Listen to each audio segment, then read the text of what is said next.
saya Angga Prajabuana, lahir dan besar di Situbondo. Almarhum Bapak Yon ini tidak mengamanahkan untuk meninggalkan Kenditnya, mungkin saya nggak akan ada di sini mungkin sudah ya, karena kemana ini udah janji saya juga untuk beliau. Oke, assalamualaikum warahmatullahi wabarakatuh. Selamat pagi ya, siang. Pagi menjelang siang semuanya. Selamat sejahtera buat kalian semuanya. Mudah-mudahan kalian semua diberikan kesehatan dan yang sakit segera diberikan kesembuhan oleh Allah Subhanahu wa taala. Pagi atau siang ini Mas Angga mau berbagi kebahagiaan kepada kalian semuanya. Ya, karena berkat kalian, doa kalian semua, alhamdulillah anak saya yang ketiga ini udah lahir. Alhamdulillah juga sempurna, sehat, ibunya juga sehat, alhamdulillah. Tak lupa Mas Angga selalu bersyukur karena sudah dipercaya untuk mempunyai 3 anak. Meskipun semuanya perempuan, saya syukuri, mau laki mau perempuan sama aja, yang penting sehat sempurna. Dan Mas Angga doain mudah-mudahan kalian yang sekarang lagi berjuang program hamil segera sukses hamil semuanya, dipercaya menjadi orang tua, perempuan jadi ibu, dan si laki-laki jadi ayah. Akan jadi laki-laki dan perempuan yang seutuhnya, karena menurut Mas Angga perempuan itu akan menjadi sempurna ketika dia statusnya berubah jadi ibu, artinya dipanggil menjadi ibu. Dan laki-laki itu akan menjadi laki-laki yang sempurna ketika dia dipanggil ayah. Dan alhamdulillah Mas Angga mau berbagi kebahagiaan hari ini. Mudah-mudahan kalian juga segera punya anak juga setelah ini ya, yang lagi berjuang program hamilnya. Mas Angga doain ya. Dan namanya kemarin sudah Mas Angga launching, Sakina Kiara Putri Angga. Sakina itu artinya Sakwina ya, artinya ratu yang pembawaannya tenang. Kiara itu cahaya. Putri Angga udah jelas anaknya Angga Prajabuana. Artinya ratu yang pembawaannya tenang, yang akan selalu memberikan cahaya untuk orang lain, insyaallah lah. Mudah-mudahan jadi pemimpin anak saya nanti. Dan ya kita launching hari ini. Susah mah? Apa ya susah? Liatin babynya. Kamu kan gak bisa berdiri. Kamera ini belakang. Apa pakai? Begini. Mana aja? Kursi. Tolong langsung. Sini. Gak usah.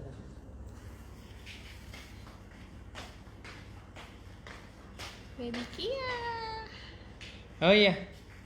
Untuk panggilannya, Mas Angga nggak panggil Baby Queen ya. Mas Angga panggil Baby Kia. Kia itu Oki dan Angga. Nah, cocok kan? Tunggu dulu, Mas Angga duduk. Cocok. Jangan deket-deket sini. Oke. Nih. Penting gini.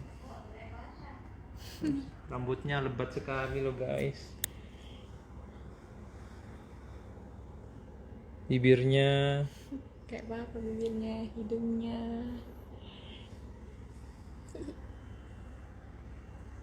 Amin, terima kasih doanya.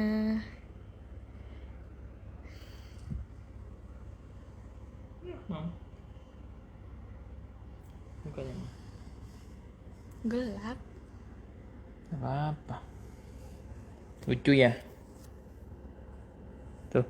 Lucu kan? Terima kasih semua doanya, terima kasih ucapan selamatnya.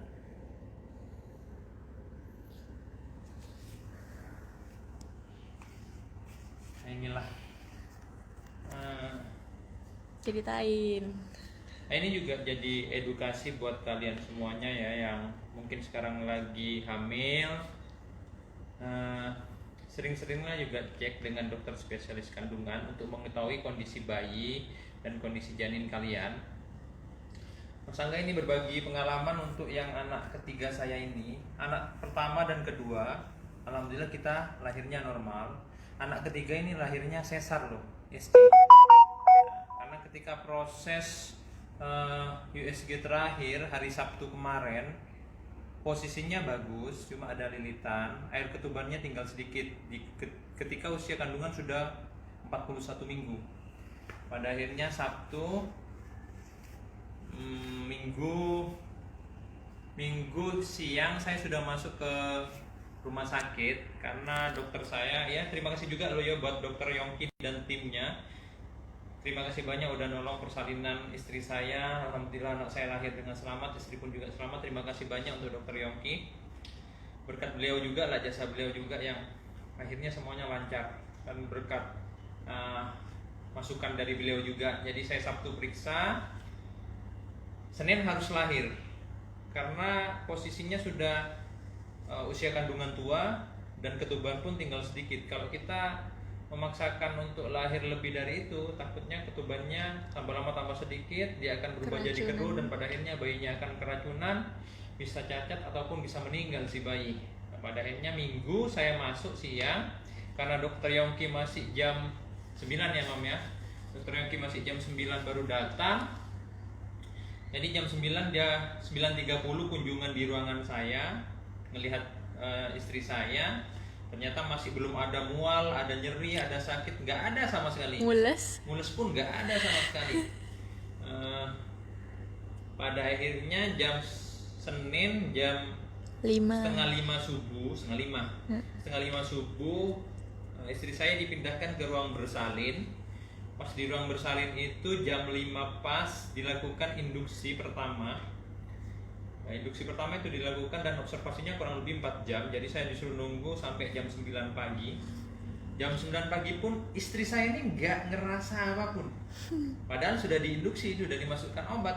Nggak mules, nggak nyeri ya Maya. Cuma kontraksi aja mengeras perut waktu itu ya. Jam 9 dokter Yongki ke ruang bersalin melihat kondisi istri saya. Ternyata posisi bayi masih tinggi. Gak ada Padahal sudah kemajuan. dilakuin yang namanya induksi dan tidak ada pembukaan di situ. Nah, menurut dokter Yongki yang penting itu penurunan bukan pembukaan. Ketika bayi itu nggak turun, otomatis nggak akan terjadi pembukaan karena nggak dorong.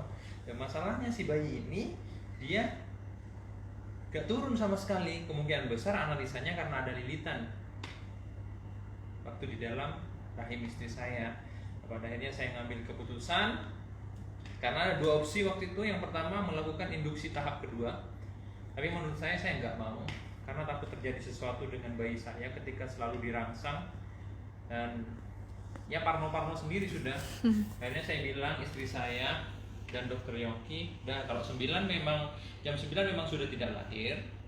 Saya mau ngelakuin tindakan sesar. Jadi di SC aja untuk keselamatan ibu dan bayinya.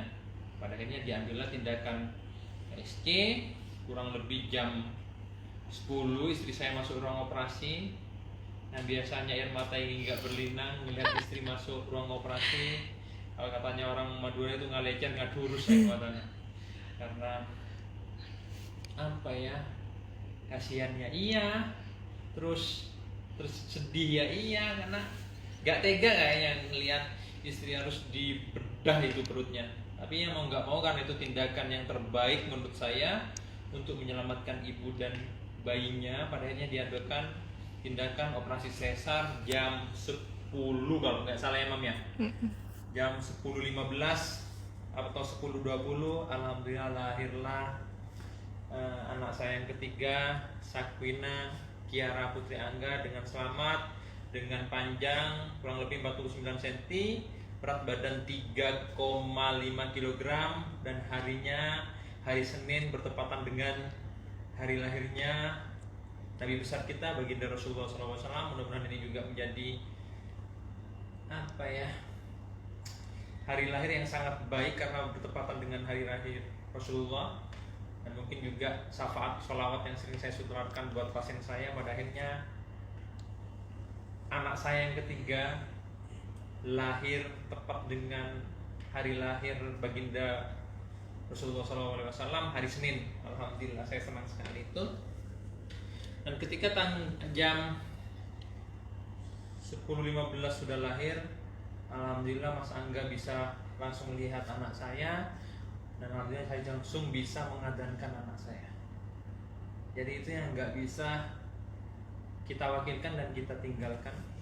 Ketika anak kita lahir dan ayah yang harus mengazani anak itu ketika lahir, itu yang nggak boleh kita sampai tinggalkan, apalagi sampai diwakilkan. Itu yang nggak boleh. Jadi sesibuk apapun kalian, mudah-mudahan kalian bisa menemani istri kalian waktu proses persalinan, dan mudah-mudahan kalian bisa melantunkan azan di telinga anak kalian yang baru lahir. Itu menurut saya momen sakral, momen yang gak tergantikan, dan momen yang gak akan terulang. Jadi itu mungkin yang bisa saya share untuk kalian. Artinya kalian yang lagi hamil, cek ya dokter kandungan, posisi bayi, kondisi ibu, ada lilitan enggak, terus usia kandungan, berat bayi, lingkar kepala, itu berat badan, itu penting. Itu edukasi buat kalian untuk mengetahui bagaimana perkembangan si janin, dan kalian akan bisa juga mempersiapkan kapan harus proses persalinan. Itu juga penting. Itu menurut Mas Angga sih. Mungkin Mama mau nambahin apa, Mama? Enggak udah. Kayaknya udah lengkap apa ngomongnya. Iya lengkap. Jadi sekali lagi saya Angga Praja Buana beserta keluarga mengucapkan terima kasih yang sebanyak-banyaknya. Yang pertama yang jelas pada Allah Subhanahu wa taala lah. Karena tanpa ridho dari Allah Subhanahu wa taala Mas Angga gak akan punya 3 anak. Dan mungkin Mas Angga juga gak tahu apa yang terjadi kalau Allah gak ngeridhoi kemarin. Karena memang tindakan yang kita ambil untuk sesar itu benar. Karena air ketubannya sudah hijau mah, udah keruh. Kalau enggak bayi kita bisa keracunan. Nah, yang kedua yang tak lupa saya ucapin, ya semua keluarga yang sudah mendukung, membantu dan menemani saya selama proses persalinan. Yang ketiga ini yang menurut saya tak kalah pentingnya juga, yang berperan dalam proses persalinan anak saya, Dr. Yongki. Saya ucapkan terima kasih beserta tim RSUD Situbondo, Rumah Sakit Abdurrahim Situbondo. Pelayanan kalian itu menurut saya luar biasa bagus. Menurut Mas Angga bagus banget. Persepsi orang ketika orang masuk rumah sakit umum, ya lanjut masuk umum, karena pelayannya orang bilang bisa tak bagus. Itu menurut saya persepsi yang salah. Karena ketika Mas Angga masuk RSUD Abdurrahim ini, pelayanan di sini menurut saya bagus banget Mama. Dan saya juga menikmati pelayanan di sini. Jadi yang penting kalian tahu prosedurnya seperti apa. Kalian pasien umum ataupun pasien BPJS, yang penting kalian tahu SOP-nya seperti apa. Insya Allah akan dilayani dengan sebaik-baiknya. Dan yang keempat, tak lupa Mas Angga ucapin terima kasih banyak buat semuanya yang ada di sini di Facebook Angga Praja Buana. Mas Angga ucapin berkat doa kalian, alhamdulillah anak Mas Angga lahir dengan selamat, sempurna, sehat walafiat, dan istri saya juga sehat, alhamdulillah, berhasil semuanya. Terima kasih banyak. Saya nggak bisa ngucapin yang lain lagi kecuali ucapan terima kasih banyak buat kalian semuanya. Oke, thank you very much. Apa lagi, Mam? Udah? Mungkin itu aja. Jadi Mas Angga jadi ayah lagi untuk anak ketiga saya. Jadi gendong lagi. Jangan dikira seorang Angga Praja Buana yang setiap harinya hanya menangani pasien, hanya toel pasien, gak bisa gendong bayi seperti ini. Bisa dong. Saya bodo amat mau dilihat kayak kekanak-kanakan, mau dilihat gak seperti Mas Angga biasanya. Nah inilah artinya jadi ayah itu gak ada ceritanya yang kita harus membentuk karakter lain. Jadi ayah itu binatural, artinya semuanya natural, gak ada yang dibuat-buat. Mau jadi seperti ini pun itu semuanya demi anak-anak kita, insya Allah lah. Dan kalian ketika berjuang sekarang, ketika kalian udah menjadi ayah, kalian akan tahu bagaimana nikmatnya menjadi seorang bapak, ayah atau papa seperti saya. Insya Allah mudah-mudahan kalian sukses semuanya yang di program hamil. Mas Angga doain biar pertanyaan mau nggak hamil sih, kapan hamil sih, itu kan menurut saya pertanyaan mungkin sepele tapi sangat menyakitkan. Kalian meskipun bertamu apalagi pas lebaran, yang ditanya bukan berapa banyak mobil, rumah, yang ditanya pasti udah punya anak belum. Kok nggak bikin sih, kerja tok, kapan kalian punya anak? Pertanyaan sepele tapi sangat menyakitkan. Sangat doain mudah-mudahan kalian segera sukses hamil, agar pertanyaan itu segera tidak ada lagi untuk hidup kalian, dan kalian sukses menjadi ayah dan ibu. Ya enggak, Mam? Iya, betul. Mau lagi, Mam? Udah, mungkin itu aja. Pagi ini Mas Angga berbagi kebahagiaan dengan kalian dengan Baby Kia. Jangan lupa Mas Angga nggak panggil Baby Queen, Mas Angga panggil Baby Kia. Karena dari Kiara. Kia itu Oki dan Angga. Cocok kan? Oke guys, Mas Angga pamit, Baby Queen pamit. Baby Kia pamit. Baby Queen. Baby Kia. Kurang ke atas, Bang. Di sini, dari sini. Gelap. Kayak papa dari sini. Oke. Oke dah. Kita pamit semuanya. Terima kasih banyak yang sudah menyimak. Wabillahi taufiq wal hidayah. Wassalamualaikum warahmatullahi wabarakatuh. Dan terakhir, jangan lupa jangan sampai tertipu oleh oknum-oknum yang memanfaatkan Mas Angga Prajabuana, nama saya, apalagi akun-akun palsu yang mengatasnamakan saya di sekitar tempat praktek yang mengaku guru, bapak mertua, yang mengaku orang tua saya, adik sahabat guru dan kakak itu semua omong kosong dan hanya akan memanfaatkan atau menipu kalian saja. Betul? Oke? Jadi waspada dan hati-hati lagi. Dan Mas Angga masih belum menerima pendaftaran, nanti pendaftaran akan kita infokan lagi. Terima kasih banyak. Assalamualaikum warahmatullahi wabarakatuh.